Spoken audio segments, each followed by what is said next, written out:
Football then and now, a fun look at football nostalgia and the modern game intertwined. Join us.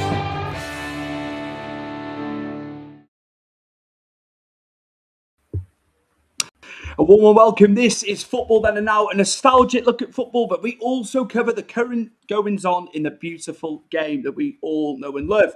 I have got a returning guest, a man who spoke about Spurs' current plight down in the bottom of the Premier League. But on this episode, with Gary Ward, the host of Project Spurs again, but we're going to touch upon your memories growing up, following Tottenham, and nostalgia and stuff not too long ago as well, I'm sure. Well, it feels a long time ago with the current predicament we're in. But yeah, I mean, as you know, Stu, I've been a wrestling fan my whole life, and I grew up really idolizing professional wrestling, and football wasn't something I really watched for a while. My dad didn't ever really live with us, so when he would come and visit at weekends, he would watch Match of the Day. And it was the only, and it would obviously be in the pub all day otherwise. So for me, it was only the opportunity to spend a bit of time with him. And I can remember sitting on the sofa with my wrestling figures while Match of the Day's on, and it was the only time that I got to sort of, quote unquote, bond, I guess. And that love affair of football then started to come. My dad is actually a West Ham fan. My granddad is a Tottenham fan. Unfortunately, he passed away a couple of years ago, but he's the Tottenham fan.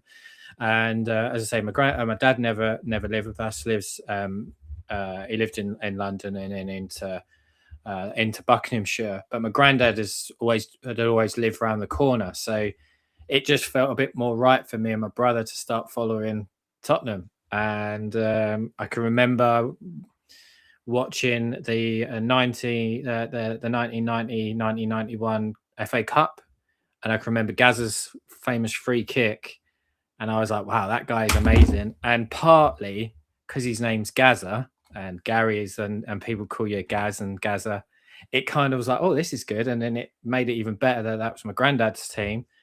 And it was even better, the cherry on top of the cake, I guess, was that we then won it. And I thought, this is a bit of me. I'll have some of this. Because actually, I was born in Fulham. So technically, it's crazy. I should be a Fulham or West Ham fan, but I ended up as a Tottenham fan. And I live in Cambridge, so technically it should be that. But I grew up here. I've been here since I was 2. So it's very, it's one of them. But that was where it started. The affection for it started then. Obviously the 1990 World Cup was amazing to watch, and that's where my love affair of all things Italy started. And then Football Italia came on in the UK, which was just incredible. But yeah, Tottenham's been with me for a long time, and European football is a big thing for me. I absolutely adore like Barcelona as well. And but yeah, I can vividly still remember, I'm pretty sure one of the figures was Hulk Hogan. Can't think who the other one would have been. Maybe Macho Man. And that would have been the Hasbros. For anyone that is watching this, if you are a wrestling fan, they would have been the Hasbros.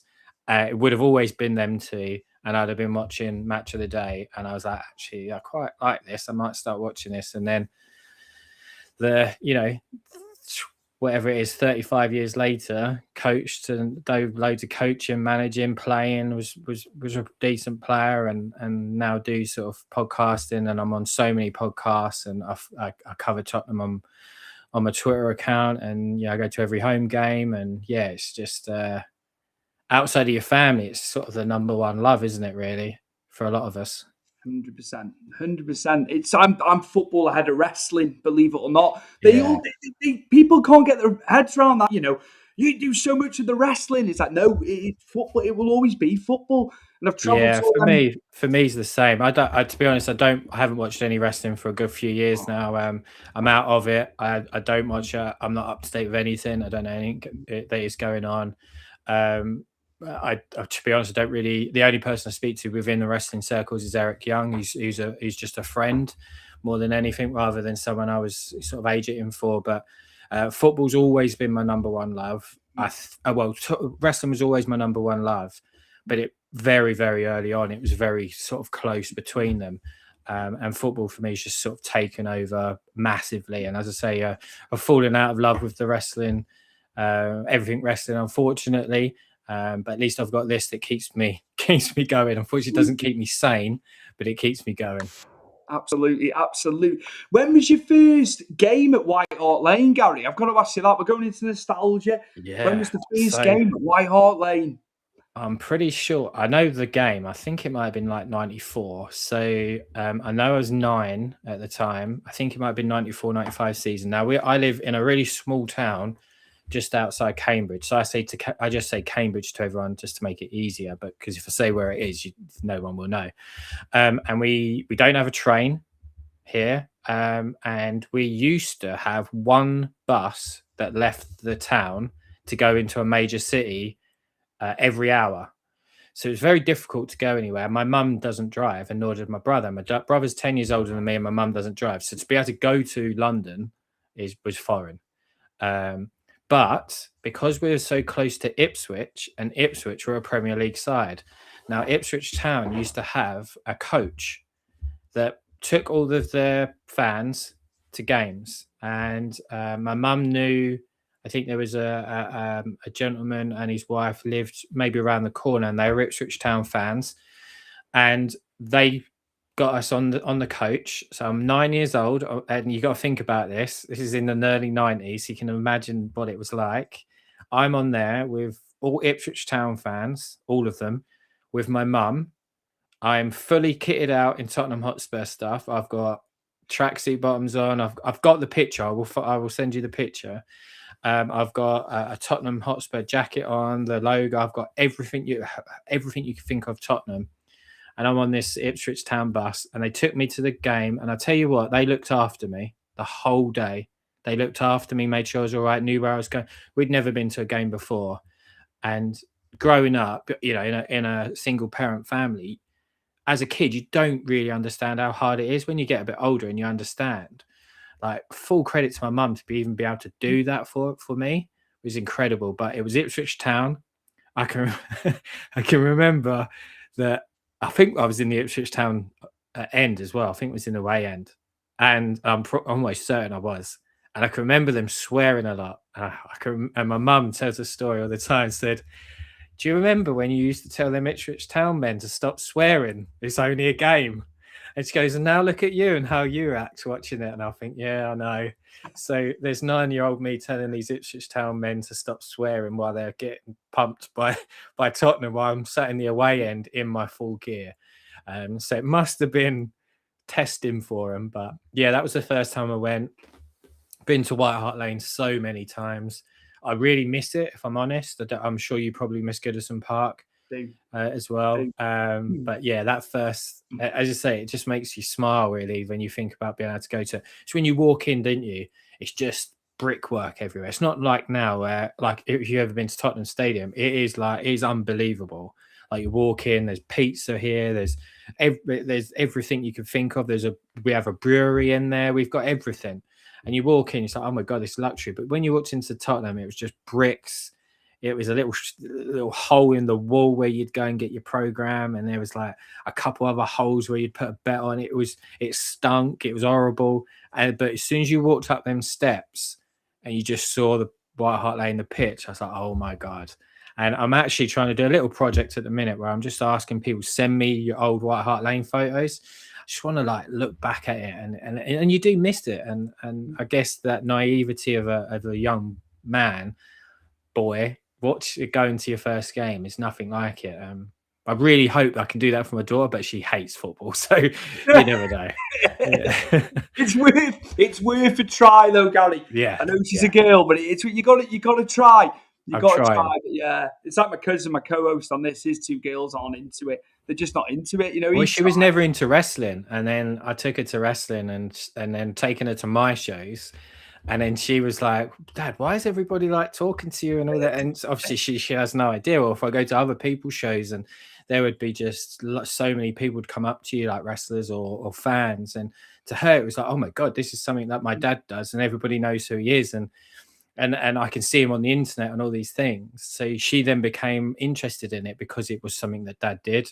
this isn't something that dad does. This is something that dad just screams at the TV about. So I can understand.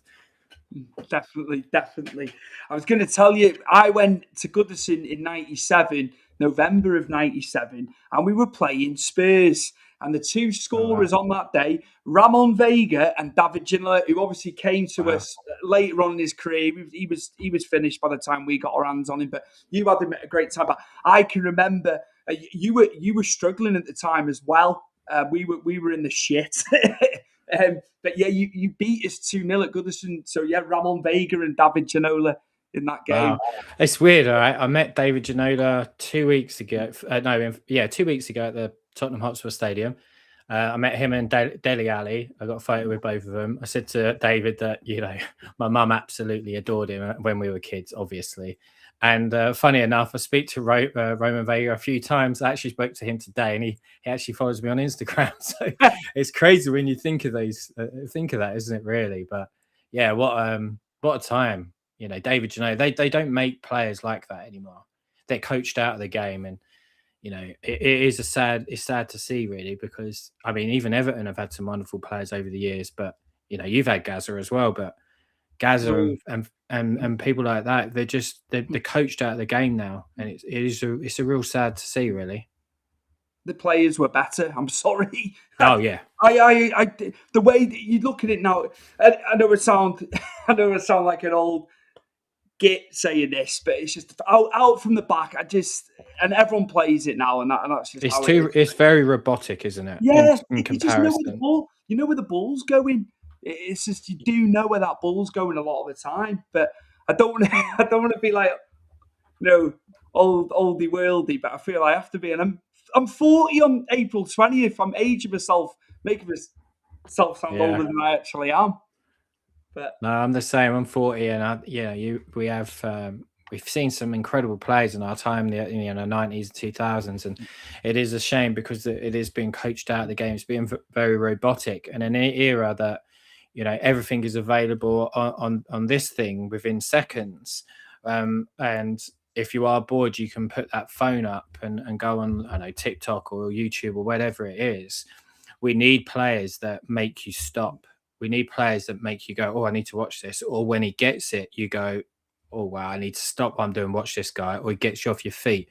That's not really happening in world football at the moment, is it? So it is difficult. And I really hope that, it's going to go around in a cycle as it does in any profession. And I hope that we start coming into that cycle where we want to find a special number 10, because I watch the MLS a lot, and their league is very, very much built on their designated players, which is people they can have, kind of an unlimited salary for, is always the number 10. And they always try to build their squads around that player that gets you excited. Because at the end of the day, Stu, this is an entertainment.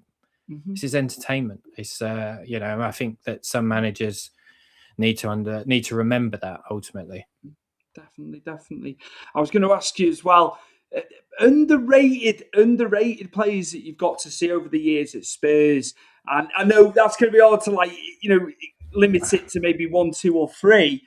But yeah, underrated players at Spurs that you loved, because I've got my Everton ones that I loved, of course. But yeah, I mean, I've got people that I absolutely loved, but people that within the Tottenham will say, I don't know if people outside looking in, like Moussa Dembele, I think he was one of the greatest midfielders the Premier League's seen. And I don't think he gets anywhere near the credit for it either. He was just unbelievable as a footballer, and to watch him is unreal. So he's the one that sticks out to me instantly. I always think, I know he scores a lot, but I always felt like Jermaine Defoe was kind of underappreciated for a lot of the time as well. I think in an era where there were so many great goal scorers and so many good strikers, he was kind of underappreciated a little bit. If he was around now, my God, he'd be £100 million player, I think. He just put the ball in the net. It was quick. He was, he was fast. He was dynamic. He wasn't tall, but he knew how to put the ball in the net, and I think he was a little bit underrated in some circles as well. You get like older players, maybe Darren Anderton, I thought was very sort of underappreciated outside of Tottenham circles as well. I used to really like him. Who else? I guess it's hard to when you're on the spot, isn't it? Ledley King doesn't get enough credit either outside of Tottenham circles. He obviously only had one knee. That's the song for him. Marred But by injuries. what a player! Unbelievable. If he had both, and he would never train. He couldn't train during the week. He'd just have to play games. And what a player he was for us. And I don't think he gets anywhere near the sort of the credit that he deserves outside of from a fan base point of view. I think professionals that were in there know it. But yeah, people like that. Obviously, I've got my favourites, but I think those are sort of a couple of names off the top of my head that I can think of that perhaps weren't appreciated outside of Tottenham circles. Ledley King, when he got capped for England and he played centre half for England, he had some great showings for England. Yeah. But again, just marred by the injuries, unfortunately. Absolutely, and such a great person as well. Has been around the club for years. He's still within the club now. Does wonderful things with the community. But as you say, injuries just killed him really, and unfortunately, as a football club, we seem to have that quite a lot. It's very frustrating. As a football club, it seems to have always gone on, and he is one of that. But yeah, what a player he was. Trying to think who else is. Who else would I say was underrated? Do you know what? I thought Stephen Carr is a right back. He was fantastic, very underrated as well. I think Stephen Carr was somebody as well. I thought he was a great player. I always felt like he gave everything. Good on the ball, he was quick, decent in the tackle as well. So yeah, I think he was another one that's underrated. Trying to think of some obscure names that I can try to think off the top of my head. Didn't Stephen Carr hit a rocket against United, if I remember rightly, top corner? Because I can remember a thunderbolt top corner from him. Yeah, maybe. Yeah, maybe. It was United, if memory serves. Yeah, I mean the thunderbolt that everybody talks about is Danny Rose against Arsenal, isn't it? I mean, Danny Rose was fantastic as well. I think we really dropped a clanger when we didn't keep him within the club because he was very committed to the club as it was. But yeah, some fantastic goals. I think Stephen Martin. I'm not sure if it was against United. It's really hard when you have to sit and think about it. I guess when you're doing a historical stuff, you probably talk about these things a little bit more. Teenan, I can always get his Timo Tynan. I can never pronounce his name very well. He played left back, right back, very close with Gus Poyet. I think they managed to coach together. He was another one I think was very underrated as well. I used to really like. He was very good. Striker wise, because I was a forward growing up. You know, we always had really good forwards. We had Klinsmann, Sheringham, Ferdinand, Robbie Keane, Defoe, Pavlyuchenko. He was all right, I suppose. Peter Crouch, some guy called Harry Kane. He was decent. He probably went on to do a couple of decent things in Germany, but I mean, we've had some top players over the years. You know, as we said at the beginning, Gaza, Hoddle, Waddle, yeah, Hoddle. I see Paul Walsh. We had Paul Walsh. He was at Everton as well. Paul Walsh. I remember him doing Gillette Soccer Saturday once upon a time. He'd be on there. He'd be doing the punditry. Paul Walsh. Yeah, he was a good player. I used to like Paul. That was when I first was in it. So it was him, Lineker, Mabbutt. Probably have had David Howes at the time, centre midfielder. We would have had Torsvet in goal, I reckon. Yeah. Let's have a look at what the Torsvet was on the old FIFA game cover. He was on that. He was on it. 94. I'm going to say FIFA 94. He was on the cover. You had Torsvet back then. Mabbutt, Justin Edinburgh, bless his heart. Chrissy Houghton, who I think actually should be in and around Tottenham now. Pat Van Den Hauwe, I think he was at Everton at one point as well. I think potentially. Yeah, Vinny Samways. I used to love watching Vinny Samways. Well, Vinny scored in the Charity Shield against Blackburn for us. We had him. We had Vinny. Yeah. Paul Allen, Naeem. Rule Fox. I remember Rule Fox. He used to do a cartwheel, and he used to like punch the air. And my brother used to love that, and he used to always want me to do it on a Sunday when I'd score. And I used to be, I don't want it, because I can do a cartwheel even now at 40. I can do it, and I'd be like, I don't want to do it. And he used to always ask me to do it. And if I'd score like a decent one, I'd throw one out there. But yeah, Rule Fox. Who else? Different names that we'd had over the years. Say Vinnie Samway, Mickey Hazard. He was a decent one as well. And I used to like Nicky Barmby, obviously someone with Everton as well, wasn't he? Came up to Everton. So then he went across the park. Then he went across the park, and I wasn't happy. But we had that with Abel Xavier. Abel Xavier ended up going across. So yeah. Nick Barmby was decent on his day. I couldn't get over years later how young Nick Barmby was playing for you guys before he ended up at us and Middlesbrough and places. He was very young. He was a young man playing for Spurs, which I didn't realise he was. Came back a couple of weeks ago actually to a game. Would have been, I think it was January, might have been December, January. Came to a game, and one of the sort of ex-players comes out and gets interviewed at halftime. He came out. He looks exactly the same. He don't look any different. Doesn't look any different. Which is fountain of youth. It's crazy. I could do with a bit of the fountain of youth myself, actually. But yeah, just what a litany of players there, and just I love nostalgia. I love getting guys on to talk about their memories and the players and all that. What about your first Tottenham kit? I think we've got to go there. What was the first kit you had? I had them all. It would have been at the time. I can remember my first ones. Let's say we were in a single parent family. I think money was probably a bit tight. I can remember our pony kits we used to have in sort of the early 90s. I think the earliest memory of a kit is like it was a purple pony kit, and the pony was the brand, like your Nike or your Adidas. People watching it now that might be a little bit younger, not everything was made by Adidas and Nike in the Premier League.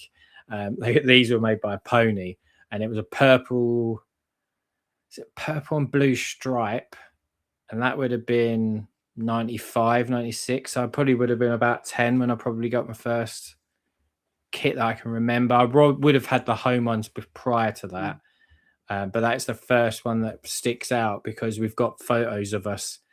So my brother stand in my bedroom at the time. I was sat on the bed with that on, and he was standing on the bed with the home one on, and we've got photos of that. So I think that's probably why that sort of stays in mind so much. I've got the 91 home kit would have been by Hummel, and that was when we won the FA Cup. So I definitely would have had that. I've still got it actually. Obviously it's an updated version. It wouldn't have been that fits me at 5 years old, but I've got an adult version of that now. But yeah, the Holston one, which is weird because that's beer, and it was on a children's shirt back in the time. We wouldn't get that now. So yeah, it would have been Holston as my first shirt, but the one I can remember would have been about 9-10 years old, would have been that purple away kit. I used to have all the goalkeeper kits, home and away goalkeeper, home and away. So obviously first and home away kit. I would have had the short socks. I'd have had everything. I had the wallpaper, Tottenham wallpaper, I had Tottenham bedding. I think I had a Tottenham lampshade at one point on the lamp. Bags. Your rucksack to go to school with, your boot bag for football. I'd have been Tottenham. Everything you could think of would have been Tottenham. Yeah, it's weird when you sort of think back, isn't it?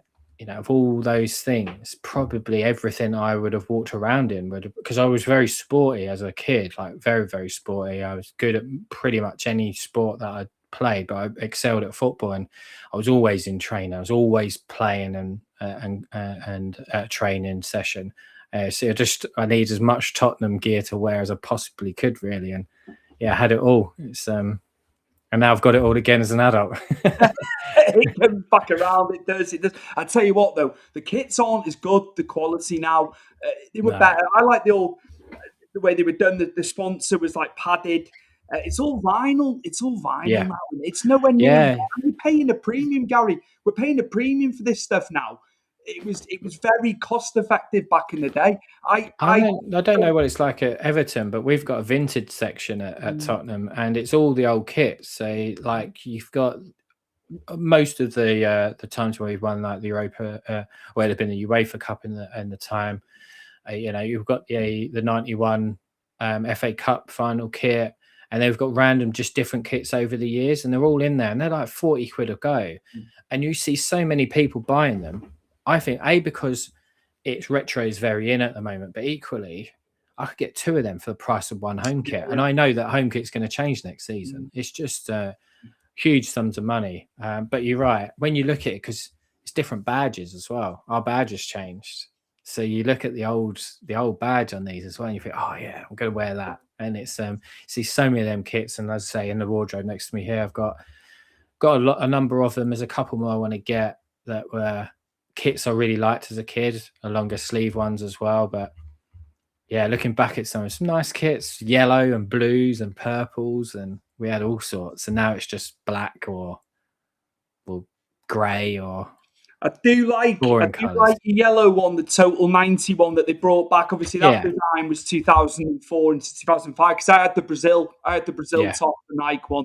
That's a nice nod, to back to like just over 20 years ago. But I do like the oh, yeah. Barcelona. I like that bright one that they wore against Newcastle the other night, and they wore in the league phase as well. No, there are some really nice kits around. Obviously, I think just feel they got a little bit lazy with a lot of designs, haven't they, nowadays? And it's all sort of, if you really look at it, Nike just have one or two set designs and they're just different colors for different teams. But back then you would have just all sorts of different, wouldn't you? I mean, we had Kappa at one point, didn't we? And we've had Adidas, we had Pony, we've had obviously Nike for a number of years, and they all had just different designs. I can remember the Kappa ones being real tight fitting. It was real stretchy material. I didn't really like those ones actually because they were just a bit more uncomfortable. I mean, they're made for players, obviously, but yeah, we've had some good kits. We've had some terrible ones as well, but we've had some good ones over the years. I've probably had all of them over the years. What I do like now is they're bringing out sponsorless shirts. We our kits for this season. You could have them because I hate steak.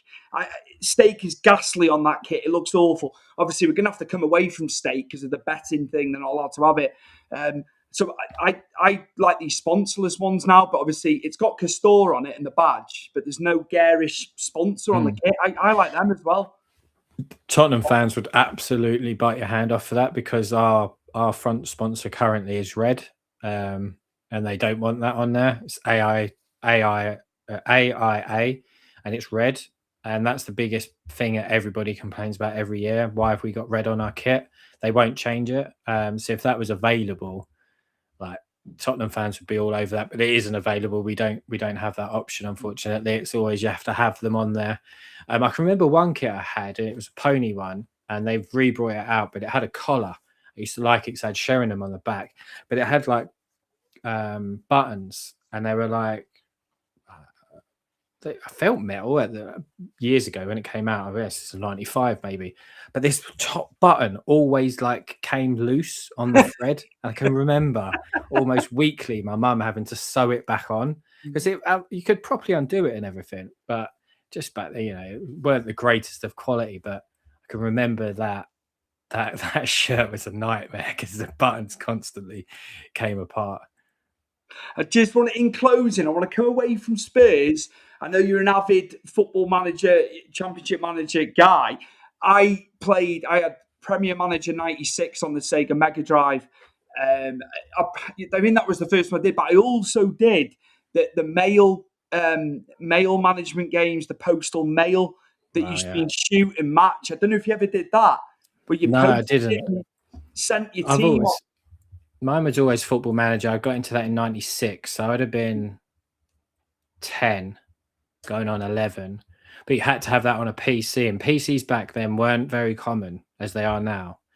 And you had to have a PC, and the guy next door to me had a PC, and he used to play it. And I can remember, I think it might have been 96. My grandma passed away, my mum's mum, and she left me some money, and we bought a computer.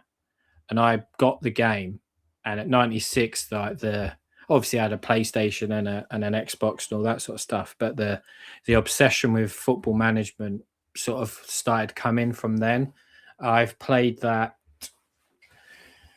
I'm not going to say every day, but I would say probably 5 days out of 7 since 1997.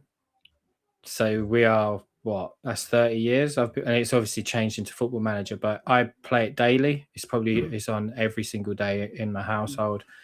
I love management in terms of games anyway, but Football Manager for me is just, I absolutely love playing it. And that's partly why I got into coaching and managing myself, because I've always enjoyed it. I think also why I went into the wrestling side of it as a promoter and booking, because I enjoy that aspect of stuff rather than the playing. As I say, I was a good player, but I was more interested in the other side of it. And those games have always helped. I could play it all the time. I mean, I've already played it today before I even came on here, and I'll probably play it before my next podcast anyway. So yeah, just fantastic games. The great thing is you can go back and play them now, because they're so small games in comparison. They're really easy to find, and looking back on them, you think, oh my God, how many hours I spent on this as a kid. CM2 97, 98, a friend of ours had the disc. You could obviously load it up and it'd go onto the hard drive of the computer. So we had it. But you know what I used to like doing on there? Conning the database, adjusting the database yourself. I think it might have been like 200 million at the time. We were all at it, buying who we wanted. 200 million back then was a lot. But we used to go on there. You could bet anyone. You could get anyone for that sort of price on there for 200 million. There used to be a cheat on Championship Manager. You used to make a bid, place the bid, come out, go back into the player, then go into like I think it was to go into the club listing, and then go back to the player, and then decrease it down to 0, and you'd get him for free. It was something like that you would confuse the system. I could have done with knowing you back then. I didn't know that. I did that a few times. Gabriel Batistuta would be one that I would do that for. I used to get Robert Pires when he was at Mets. I used to always get Robert Pires in. I know you're not gonna like that, but he was brilliant. I used to get him from Mets. That used to be one of my go-tos. And I used to go for Gabriel Batistuta. Gabriel Batistuta was the one at Tottenham. Back then, 96, 97, we weren't the best team, so it was difficult to try and find people that would want to come to you, but there was always a little cheat you could find. Now it's, there is an editor you could just go in and do anyway, but essentially it's cheating. But yeah, they've been fantastic games, and it helps on stuff like this because you can analyze the games on there. You can analyze how things are done, and then you can discuss it in we're in your normal setting, but you can also come onto podcasts like this and discuss stuff as well. And they do help, these games. And a lot of those games, Football Managers, the database is huge, so the actual proper clubs are using it. There is a very they did a documentary, and I can't remember, he was a Rangers manager, can't think of his name now, back in maybe 10, 15 years ago, well-known manager, I can't think of his name, but he said his son was playing the game, and his son was telling him, you got to go and get this lad from Barcelona out their youth academy. And he was like, what's his name? He's like, oh, it's Lionel Messi. He's 15 on there. And they knew about him at 15 because of the Football Manager game. Blows your mind. Mind. It's like, I've heard about this. And then people have ended up getting jobs off the back of it as well, which is just the world we live in now, isn't it? I was on it. I was actually on it at one point when I was in the academy. Yeah. I was terrible on it. I was terrible on it. You made it though. You made it on I was on it for one update. So when it first came out, I was on it. Amazing. And then they brought the update out, and I wasn't on it. And I was like, oh my God, I'm on this game. It's amazing. Yeah. Gary, I'm going to get you on before the end of the season. Obviously, probably maybe in the last 3 or 4 games, just to see where Spurs are. But thank you for coming on, talking nostalgia, for your second appearance on Football Then and Now. Thank you for having me. Obviously, thanks for having me. Hopefully, things go well for Everton, and Tottenham can stay in the Premier League. Thank you, man.